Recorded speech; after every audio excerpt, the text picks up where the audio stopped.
Half a day, everyone. This is Becky Tovis. I am the crafty chamarita. I don't know what's going on with my other camera. It's not showing up. So I'm just going to show you my workspace today.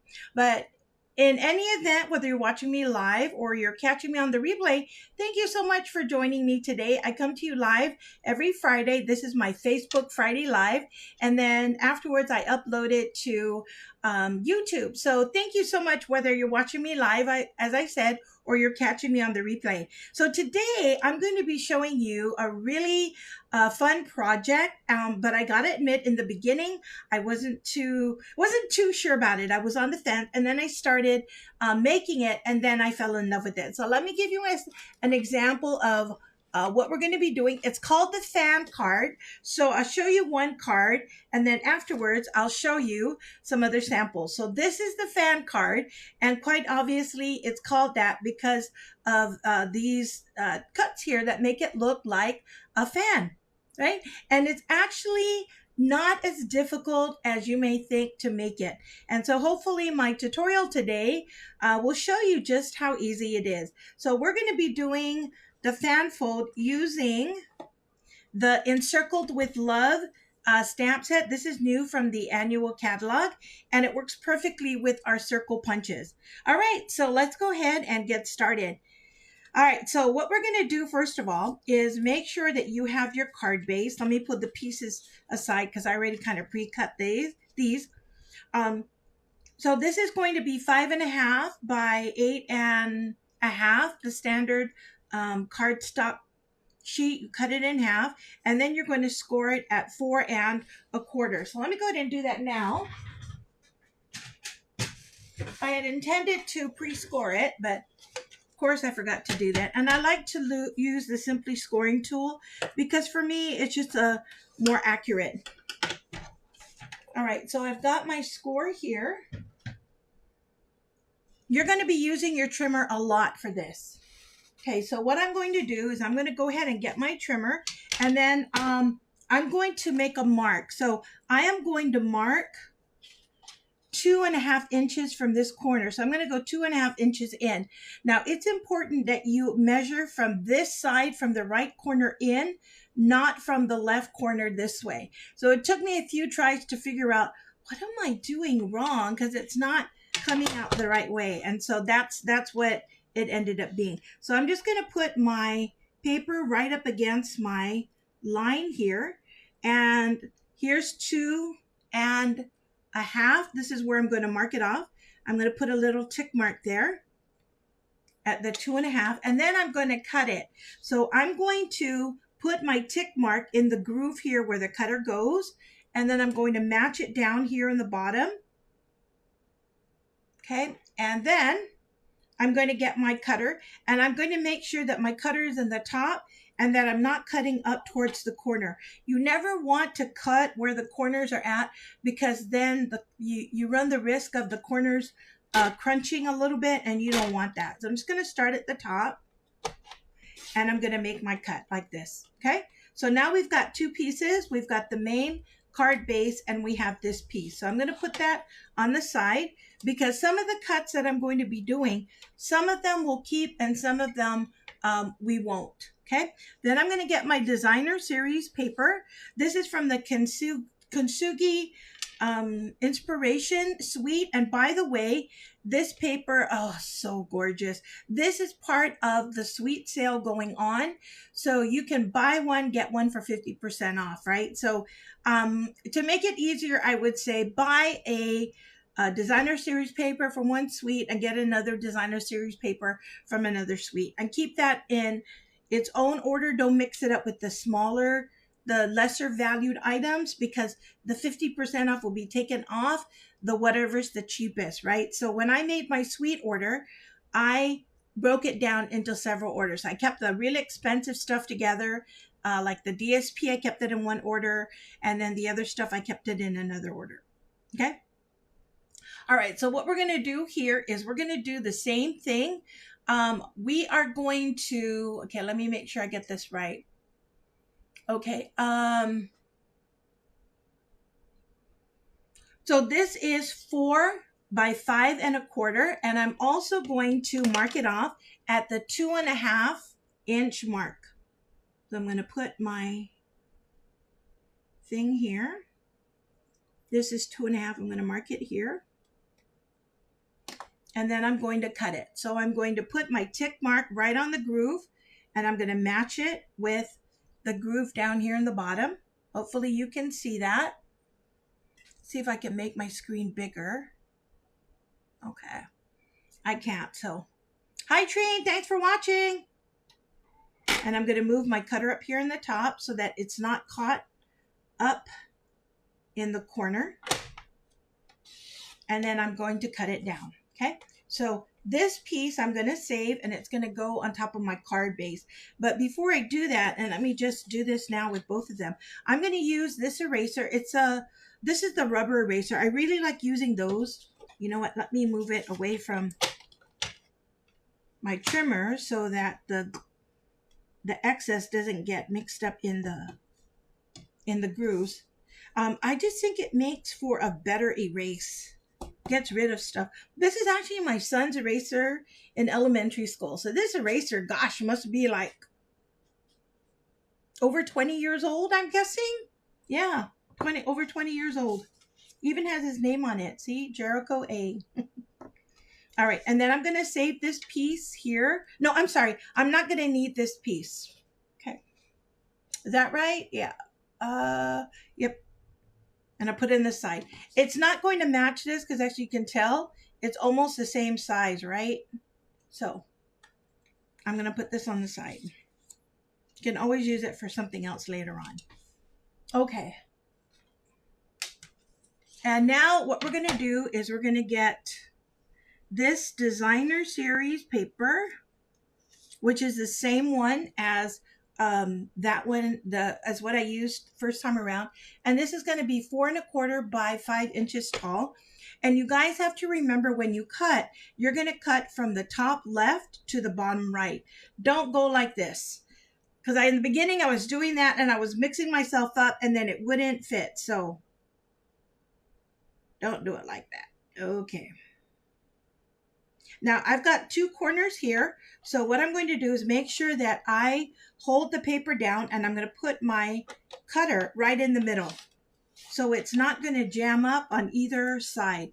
And I'm going to put this here, and then the bottom piece, I'm going to put it aside. I'm not going to need that. Maybe later on I can use that for another piece. Okay. And then I'm going to need a piece of cardstock. This measures 1.5 by 5.5. And I'm also going to cut that diagonally. So it's going to go from the top left to the bottom right. I've got 2 corners here. So I'm going to put my cutter right there. And I'm going to keep this piece. And the other piece I'm going to put in the side. I can use that later. Okay. And then I'm going to use another designer series paper. But this one is not going to be the same as the one in the front. So I decided to use this because it kind of complements that piece of paper there. I can also use this side here, but I just like the blue. So again, this is 1.5 by 5.5, right? I want to make that sure that's right. Oh no, I'm sorry. No, I'm sorry. This is the designer series. This is 2 1/4 by 4 3/4. I'm going to put all the measurements down so you guys don't have to worry about writing it. Okay. And I'm going to match it up. The 2 corner pieces, the top left and the bottom right.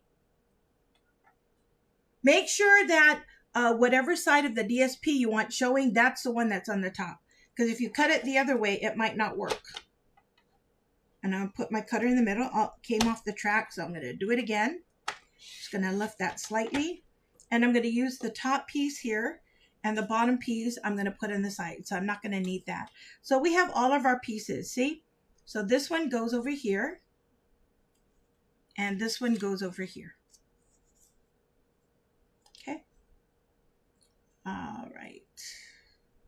This one is off for some reason.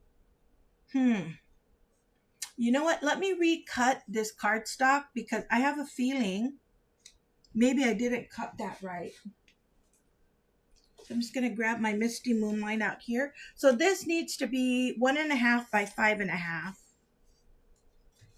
Let me make sure this is a 5.5 piece. It is, so 5.5 by 1.5. Oh, I know what happened. I thought when I picked up this piece it was 5.5 and it wasn't. It was probably 5.25. Okay, and I'm just going to cut that top left to bottom right. Hold it in place. Make sure my cutter's in the middle. And I'm going to cut it down like this. Now this piece should work. Yep, it was my cardstock piece that was off. Okay, now I'm going to start gluing. So I'm going to glue my pieces together before I assemble it onto the card. I just like to use Tombow, and I recommend Tombow because they're, especially when you put it on, you're going to need a little bit of wiggle room. And remember, the Tombow glue is very strong, so you don't need a lot of it. Uh-oh, this is in the wrong place. Let me try to move it before it sets. There you go. Whew! That saved me. All right, let me glue the other piece together.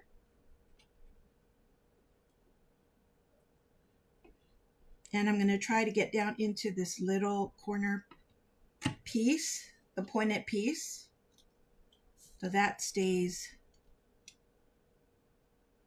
in place. All right, there you go. And now I'm going to put my designer series paper on the base.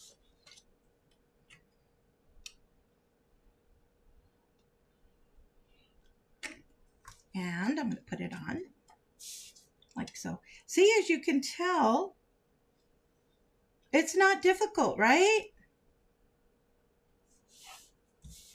Okay. Oh, I forgot to cut an inside piece for this. Okay, let me get my cutter, and I'm just going to put an inside piece. Have it match your designer series paper. So of course this is going to be the inside piece, so it's going to be 4 by 5.25. I think I end up cutting this size piece more than anything else. Got that ready to go. Okay. All right, now we're going to go ahead and fold this. I'm going to go ahead and assemble this inside. I'm not going to stamp anything on it just yet, mostly because I haven't figured out what I'm going to stamp in it. But I wanted to let you know that when you do stamp something inside, if you don't want it to show, I recommend that you stamp it on the bottom left-hand side, because that just eliminates the worry whether or not you're going to cover it when you put everything on. Okay, so we're going to put our fan down, and we're going to start with the bigger piece. And what you're going to do is you're going to match this to the corner here and then the corner here.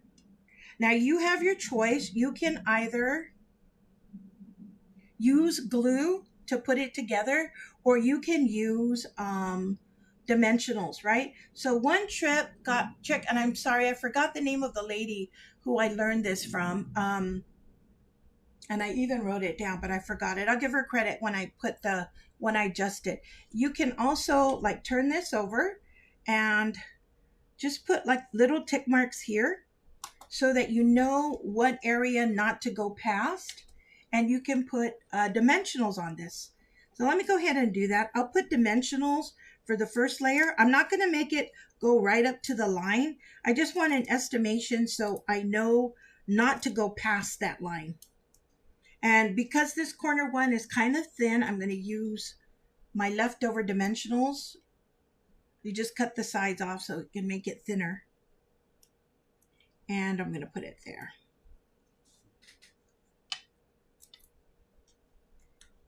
And as I said, you can either use dimensionals or you can, whatever your adhesive of choice is. Okay.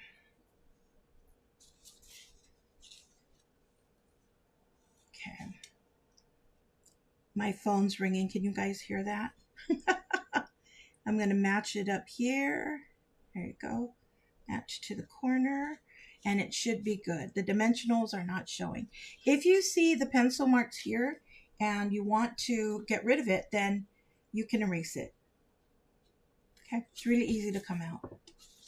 Okay, and then I'm going to put the next layer. But this one here, I think I'm just going to use regular glue. So this layer, you're going to match the two corners up here. So it's not going to be the same height as your first layer, okay? And I'm going to cheat a little bit. So because I know that this is like the borderline here, I'm just going to put my fingernail here. So I know to not to go past that area. I'm not a very precise stamper. So as long as it's close, I'm okay. Okay, I'm going to make it match the corners. And that's why I said the Tombow glue is good because it gives me some wiggle room. So if I make a mistake, it's easy to put, it's easy to move it around, okay?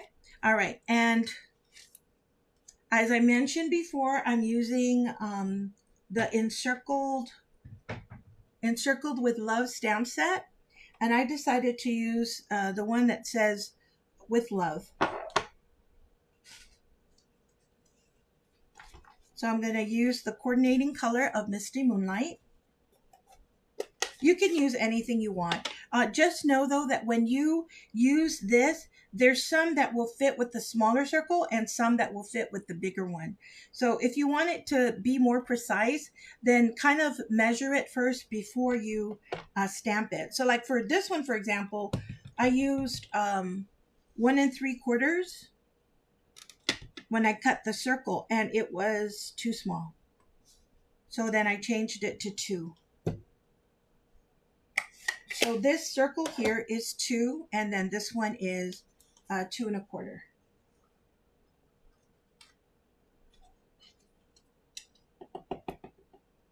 Oops, I think I slathered a little bit too much glue here. Hope it doesn't ooze out. That's why I always say be careful about not putting too much glue, because if you over glue it and it oozes out, then you're gonna see it. Okay, and then we're just gonna put it here. Now, because this is raised, what I'm going to do is I'm just gonna put dimensionals just on this side.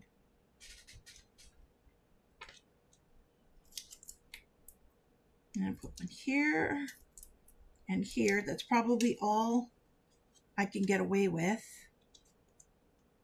I guess I could put one in the middle if I make it really close.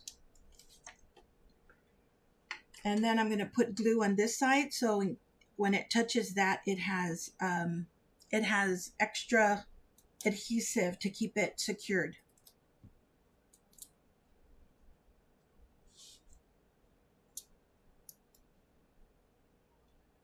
And let's put it down. And there you go, with love. Isn't that gorgeous? Man, I tell you, I love this paper, but when coupled with the fan card, I just think it just adds an extra oomph to it. Oh, my thing is a little bit off down here. I didn't even notice that. Maybe what I'll do is I'll just cut something out, to cover it here. Remember, there's no such thing as mistakes in stamping, right? And then you open it up, and then I would put something here on the left-hand side. Okay, let's see what else I made. So here is another design. I think this is the Life is Beautiful paper. And then I put happy birthday wishes here. Okay, I left the inside blank for now. I'll go back and stamp something. This one, because I'm part of the card ministry, and we're making baby cards this month. So I decided to make this into a baby card. A big welcome to your new baby. And then I just die cut the pieces. And then I stamped wishing you lots of joy. So here I kept it on the left-hand side in the bottom because I knew that it would be covered, right? All right. So here are the 4 cards that I made using the fan fold, or the fan card. That's the name of the design. Isn't it pretty? Oh my gosh. I hope that I've inspired you to try this, because like I said, I wasn't so sure in the beginning whether or not I'd like this kind of card, but once I started making it, oh my gosh, I fell in love with it. I thought it was great. So I'll put the dimensions on and hopefully you give it a try. All right, everyone. See you next week, Friday, and hopefully I can get the whole thing with my camera figured out by then. All right. Have a wonderful weekend. Bye.